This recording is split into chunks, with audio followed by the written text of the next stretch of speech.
près dans le silence. Donc nous allons continuer ce débat sur spécificité et comparatisme avec cette fois des cas plus concrets. Et même si ces cas ont été déjà abordés dans la première partie de cette thématique. Et donc j'ai le plaisir, j'essaie d'être assez bref pour juste transmettre la parole et laisser le maximum de temps à mes amis, parce que j'ai autour de moi, j'ai le très grand plaisir d'avoir à la fois des collègues et amis, qui vont chacun à leur tour intervenir sur, je les présenterai au fur et à mesure, sur leur grand sujet de recherche. Donc tout d'abord, Christian Ingrao, qui est historien au CNRS, qui a été longtemps le directeur de l'IHTP, l'Institut d'histoire du temps présent, et qui a travaillé sur le nazisme, enfin c'est l'essentiel de ses travaux, mais dans une équipe de recherche qui s'interroge notamment, et pas seulement, mais notamment sur les totalitarismes du XXe siècle.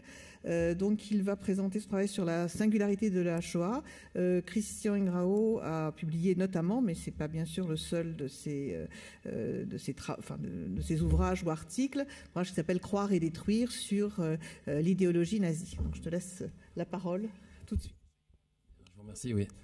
Et donc oui, en effet, l'IHTP a produit l'avant-dernière grande enquête comparative sur le stalinisme et le nazisme, qui a été dirigée par Henri Rousseau, qui est ici, et qui a été écrite en grande partie par Nicolas Werth, qui est à côté de moi. C'est dire, si vous voulez, si l'Institut d'histoire du temps présent s'est intéressé à ces questions.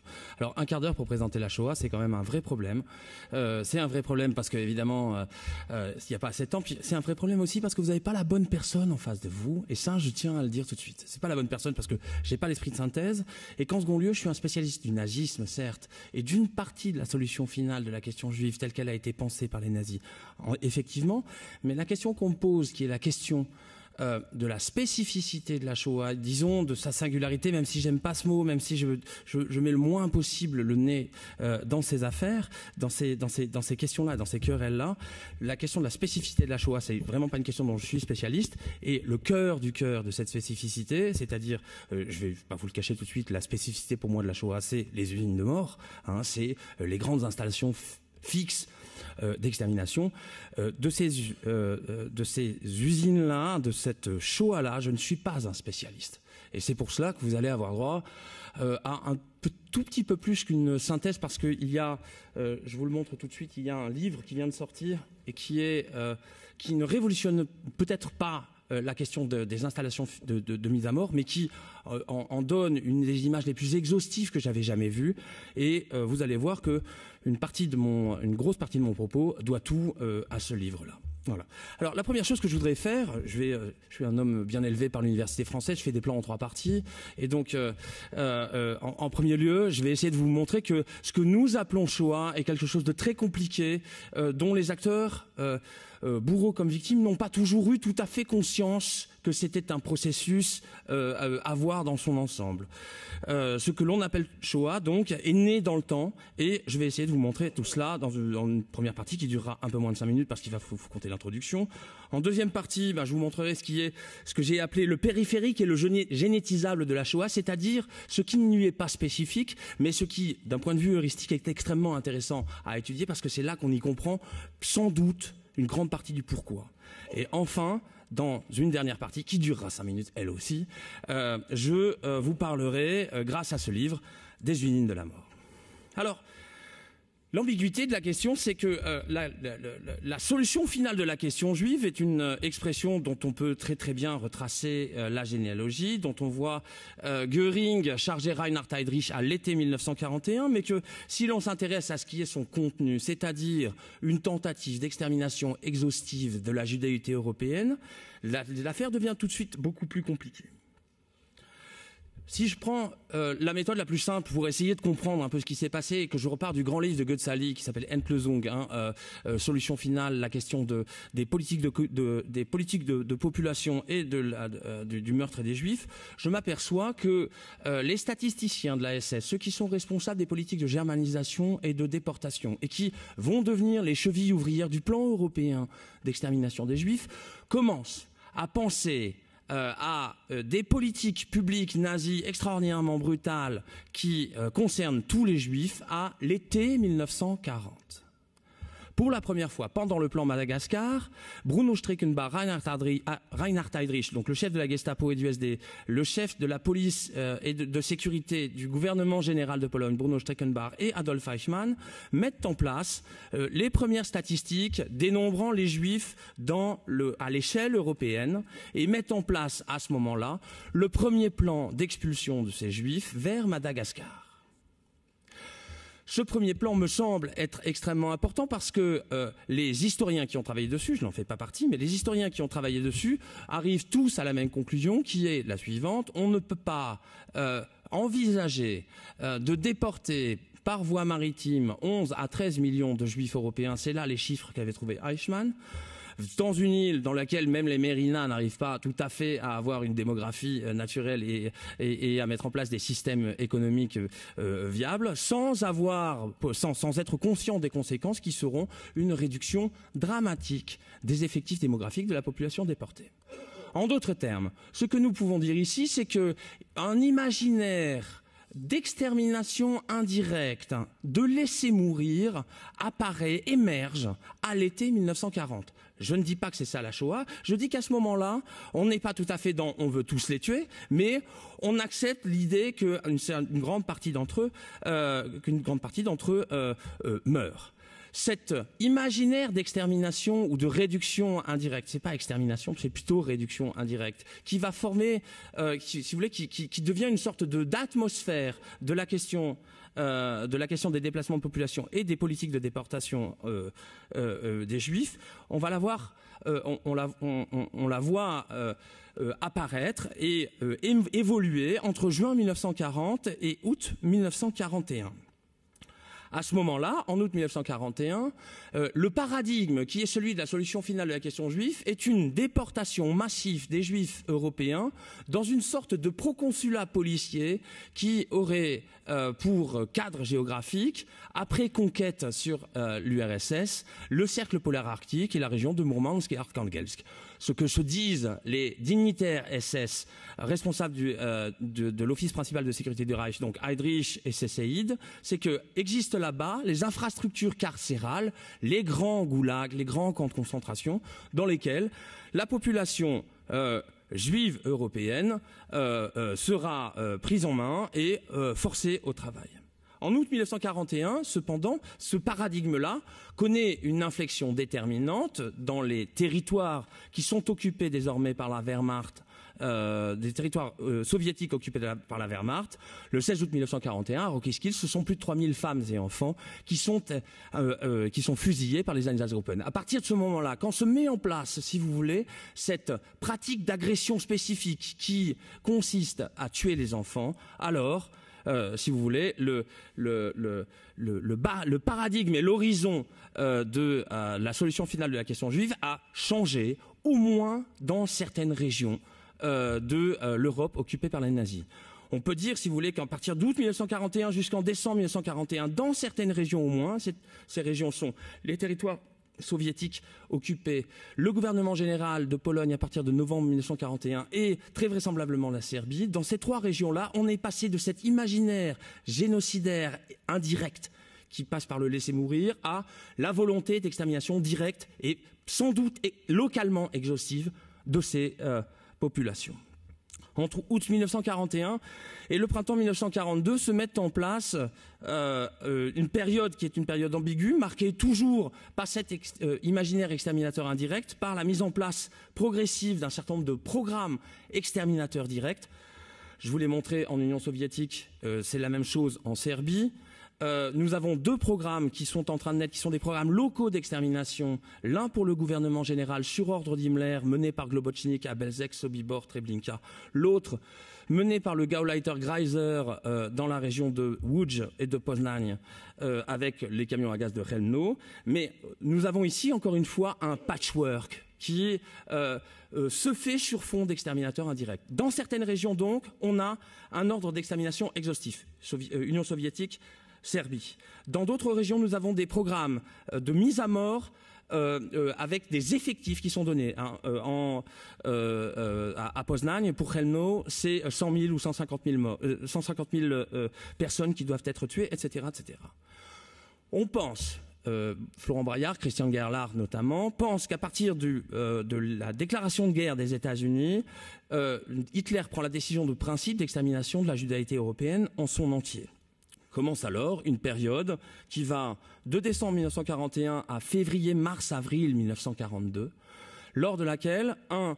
L'ordre est diffusé dans la hiérarchie nazie. 2. Les dispositifs de mise à mort sont mis en place et testés. Et en troisième lieu, commence à être mise en place une politique coordonnée de déportation à l'échelle européenne, décidée à Wannsee le 20 janvier 1942 de la judaïté européenne.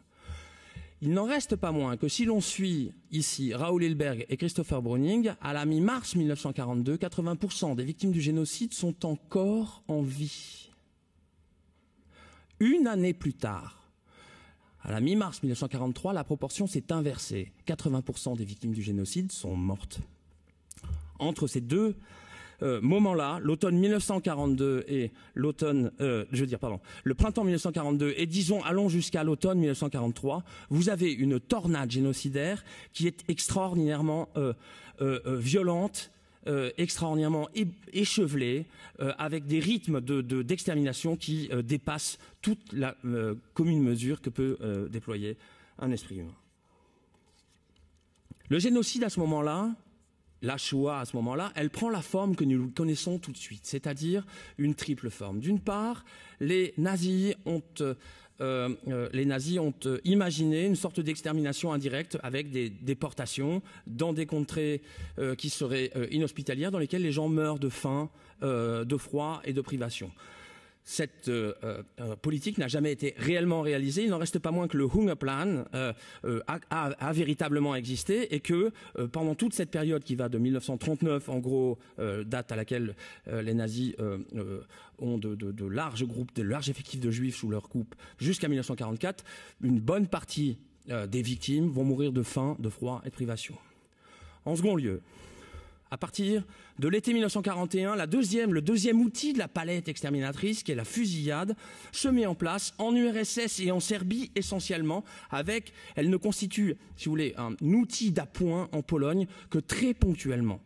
Il n'en reste pas moins que ce sont plus de 2 millions de juifs qui vont tomber victimes de fusillades. Ces juifs meurent près de chez eux, tués par de très forts contingents de bourreaux.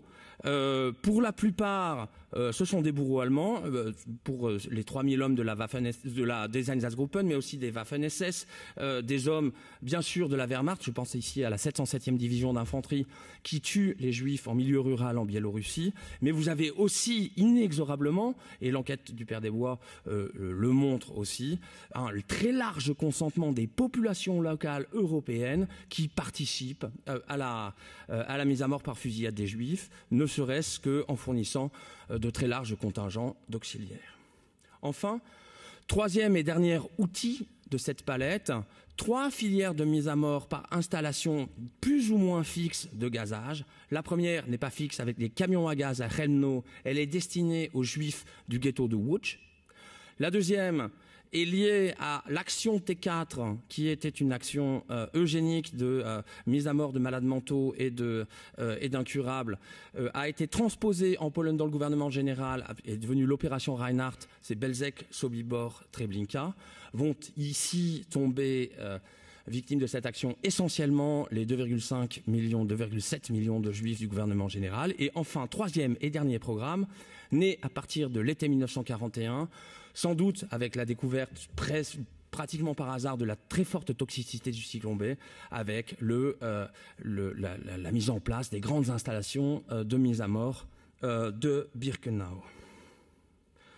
En gros, voilà, je ne sais pas combien de temps j'ai pris, mais je pense que j'ai encore 5 minutes. En gros, voici, si vous voulez, ce qu'est la Shoah à l'heure actuelle. Vous voyez très bien que c'est à la fois, un ensemble, une palette c'est horrible de dire ça comme ça, mais c'est un ensemble de politiques publiques dont le véritable objectif stratégique, qui est l'examination exhaustive d'une communauté en son entier, n'a été défini que très tard, en fait, à partir de décembre 1942, et aura duré 2 ans. Alors, il me reste 5 minutes. Je vous dirais simplement que dans tout ce que je viens de dire, je ne saurais trop tenir une thèse très ferme sur ce qu'est la grande singularité de la chose. Je pense que la question du processus de décision ne l'est pas. C'est un continuum, et en même temps ça procède par des basculements successifs, et je pense qu'on pourrait retrouver ça dans pratiquement toutes les séquences de violences paroxystiques du XXIe siècle. La question au tout début des déportations abandon qui ont été mises en place par Eichmann pour tester son appareil logistique en 1938-39 à Nischko, sans qu'il y ait de volonté génocidaire. On retrouve ces déportations abandon chez Nicolas Werth dans son Ostrosmiert, dans son île mort notamment. La question des fusillades, il n'y a pas grand-chose qui ressemble plus aux fusillades des Einsatzgruppen que les fusillades dans les centres de Smolensk, de la Grande Terreur, etc., etc. Je ne suis pas sûr que toutes ces opérations dont je suis en train de parler soient véritablement spécifiques. La vraie grande spécificité du génocide des Juifs, me semble-t-il, et cette partie dont je ne suis pas l'expert, et que je vais essayer de vous résumer un petit peu en m'appuyant sur ce très beau livre de Sarah Berger, c'est bien sûr les usines de mort, ces dispositifs logistiques, administratifs et ces filières de mise à mort qui sont mises en place à 3 endroits différents, selon au moins 2-3 modalités différentes, par différents groupes de responsables nazis. Ces usines de mort, elles sont d'abord un défi logistique et administratif, et c'est comme ça qu'elles ont été conçues. À l'origine de 2 des programmes de ces usines de mise à mort, il y a cet objectif eugénique extrêmement exprimé dans le Troisième Reich, qui est un objectif de sélection sans fin de sa propre population pour atteindre la perfection de la race nordique. Dans cette optique, les nazis se trouvent confrontés très très vite, dès 1935-1936, avec la nécessité représentée, c'est eux qui pensent l'avoir, de statuer sur le sort de ceux qui ne peuvent pas passer les expertises raciales, que ce soit pour des raisons psychiatriques, sociales, raciales, etc., etc. Tous ces gens doivent faire l'objet d'un traitement, et dans la palette de ces traitements, à partir du 1er septembre 1939, il y a la mise à mort par euthanasie pour des malades incurables et mentaux, enfants d'abord, adultes ensuite. Un programme qui se met en place à partir de septembre 1939 jusqu'à août 1941, et qui sera arrêté en août 1941 sous le coup de protestation des populations allemandes. Dans tous les cas, c'est de ce programme T4, de ce programme d'action euthanasie, que sont nées les 2 filières de mise à mort au monoxyde de carbone, les uns en camions qui ont été utilisés à Chelmno, mais aussi initialement à Belzec, entre novembre 1941 et février-mars 1942, les victimes à Belzec, dans cette opération Reinhardt, ont été tuées avec des camions à gaz.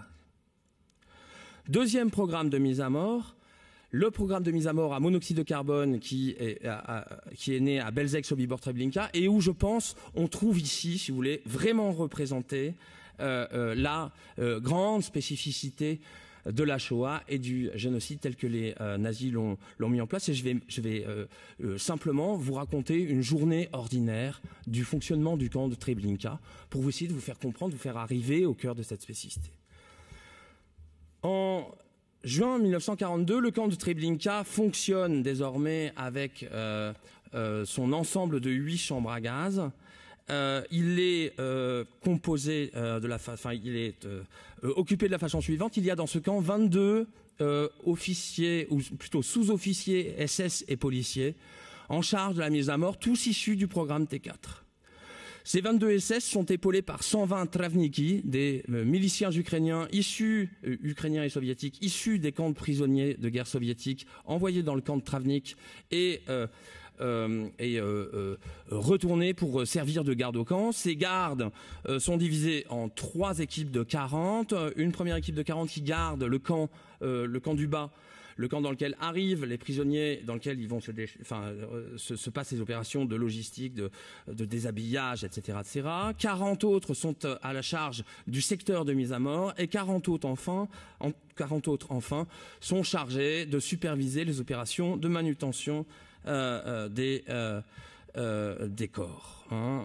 Avec ces 142 personnes, vous avez un effectif de 1000 juifs qui ont été sélectionnés et épargnés pour servir de 2 façons. Il y en a 400 dans le camp haut, c'est-à-dire le camp dans lequel arrivent les prisonniers avant les victimes avant leur mise à mort. Ces 400 personnes sont chargées à la fois de l'assistance au déshabillage, du tri des vêtements et des opérations de tonsure des prisonniers. Et les 600 derniers prisonniers du camp bas sont chargés, eux, de la manutention des corps, de leur mise en place dans les fosses, etc., etc. Une journée de mai 1942 à Treblinka, c'est une journée qui va durer 12 heures. Elle commence à 8 heures du matin avec l'arrivée du premier convoi. Les convois ont été préparés par les spécialistes logistiques de la T4, devenus spécialistes de logistique de l'opération Reinhardt. Ce sont des convois de 2000 personnes qui arrivent à chaque fois. Ces convois de 2000 personnes, quand on arrive à Treblinka dans ces convois-là, on a 3 heures d'espérance de vie, on meurt dans la 2e heure. La première heure est consacrée pendant la première heure, les 2000 personnes sont amenées à laisser leurs bagages, à se déshabiller, à passer par un atelier de coiffure dans lequel on les rase et on les trie, et ensuite sont envoyées dans les chambres à gaz. Le passage dans les chambres à gaz est dans la 2e heure. Entre H0 et H20, les gens meurent, tués par le monoxyde de carbone. Ça prend parfois 5 à 10 à 15 minutes de plus, mais dans la 2e heure, les 2000 personnes sont tuées. La 3e heure est consacrée par les 600 juifs du camp bas à mettre en place à débarrasser les cadavres, à nettoyer les chambres et à envoyer les cadavres dans les grandes fosses qui sont au nord du camp. Vous voyez le travail, le traitement spécial d'un convoi de 2000 personnes prend 3 heures. En juin 1942, ce sont donc 22 SS qui mettent en place ces opérations de mise à mort. Ils font ça 4 fois par jour. En juin 1942, le camp de Treblinka tue à ce moment-là, en mois de juin 1942, 250 000 personnes. Entre mai 1942 et décembre 1942, ce sont 800 000 personnes qui vont périr au camp de Treblinka. Et je pense que c'est, si vous voulez, cette efficience et ce que j'ai essayé de vous montrer, à la fois cette septologie et cette taylorisation du travail qui me semble constituer de façon fondamentale la grande spécificité de la Shoah, la grande spécificité du meurtre des Juifs en Europe, grande spécificité dont auront été victimes à Treblinka les Juifs des districts de Varsovie, de Radom essentiellement. Je vous remercie de votre attention.